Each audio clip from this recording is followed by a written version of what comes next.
से झांके झूके। हे करेलू छठ बरतिया से झांके झूके। केलवा के पात पर उगेलन सूरज मल झांके झूके। हे करेलू छठ बरतिया से झांके झूके।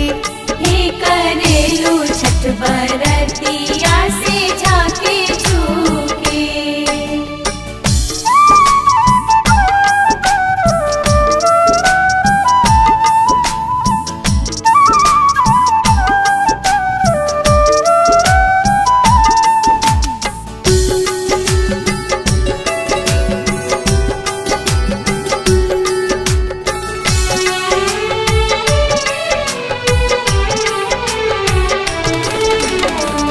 हम तोहसे पूछी बरतिया ए बरतिया से चितरा लागी।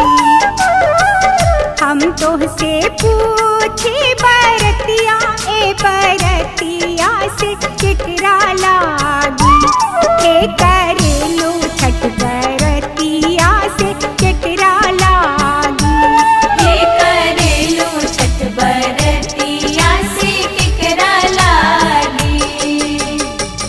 हम रोजे बेटवा कवन ऐसन बेटवा से उनके लागी।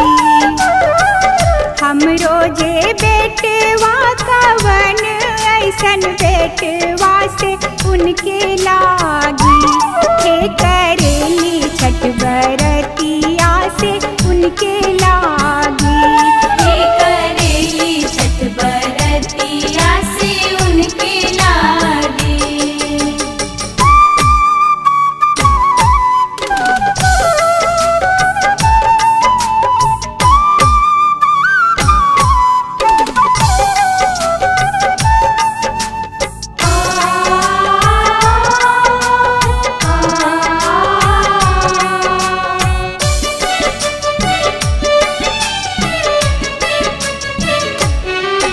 अमरोदिया के पात पर उगेलन सूरज मल झांके झूके। अमरोदिया के पात पर उगेलन सूरज मल झांके झूके। हे करेलू छठ बरतिया से झांके झूके। हे करेलू छठ बरतिया से झांके झूके।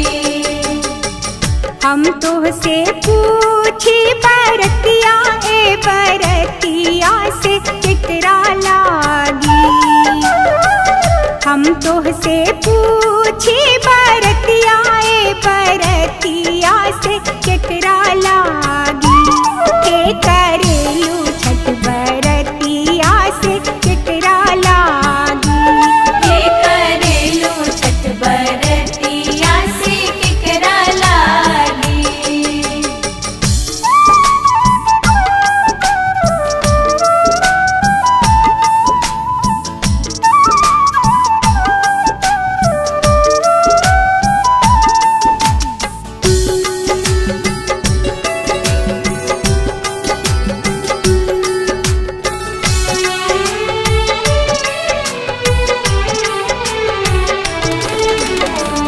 हम रोजे स्वामी कवन ऐसन स्वामी से उनके लागी। हम रोजे स्वामी कवन ऐसन स्वामी से उनके लागी। हे करेली छठ बरतिया से उनके लागी। हे करेली छठ बरतिया से उनके लागी। नारियर के पात पर उगेलन सूरज मल झांके झूके।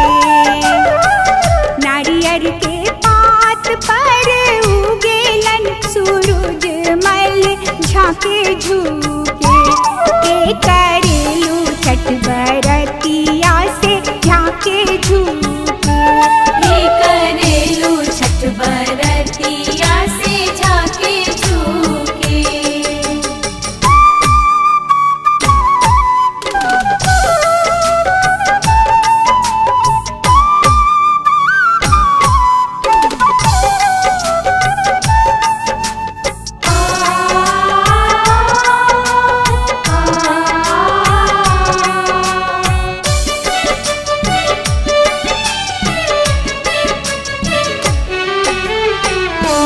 तो से पूछी बरतिया ए बरतिया से कितरा लागी। हम तो से पूछी बरतिया ए बरतिया से कितरा लागी। के करेलू छठ बरतिया से कितरा लागी। हे करेलू छठ बरतिया से केकरा लागी। हम रोजे बेटी कवन ऐसन बेटिया से उनके लागी। हम रोजे बेटी कवन ऐसन बेटिया से उनके लागी। हे करेली छठ बरतिया से उनके लागी। हे करेली छठ बरतिया से उनके लागी। केलवा के पात पर उगेलन सूरज मल झांके झूके। केलवा के पात पर उगेलन सूरज मल झांके झूके। हे करेलू छठ बरतिया से झांके झूके। हे करेलू छठ बर